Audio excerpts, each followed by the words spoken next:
For many men, unstable energy starts long before diabetes. It shows up as post-meal fog, cravings, afternoon crashes, and inconsistent focus.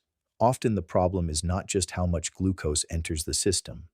It is how cleanly the system handles the signal. Let's look at the mechanism behind this. Healthy insulin secretion is not flat, it is pulsatile. Research shows insulin is normally released in coordinated bursts, and that pulsatility improves signaling efficiency.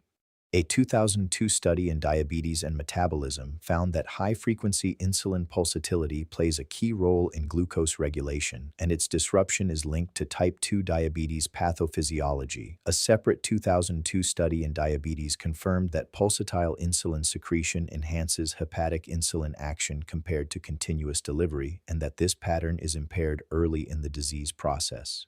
As metabolic function deteriorates, those pulses become less regular and less effective. That matters because good signaling is not only about peak level, it is also about rhythm, and aging appears to reduce the beta cell's ability to respond cleanly to fluctuations in glucose.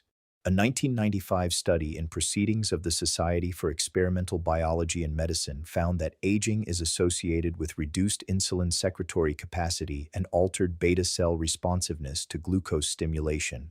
Now for the intervention layer. The practical experiment is to reduce unnecessary glycemic volatility, not by becoming obsessive, by improving signal quality. That can mean starting meals with protein and fiber, pairing carbohydrates with movement, and avoiding repeated refined carbohydrate hits during long sedentary blocks.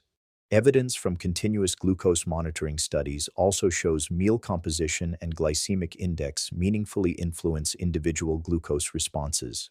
A 2012 study in the Journal of Nutrition found that glycemic index predicts individual glucose responses after self-selected breakfasts in abdominally obese adults.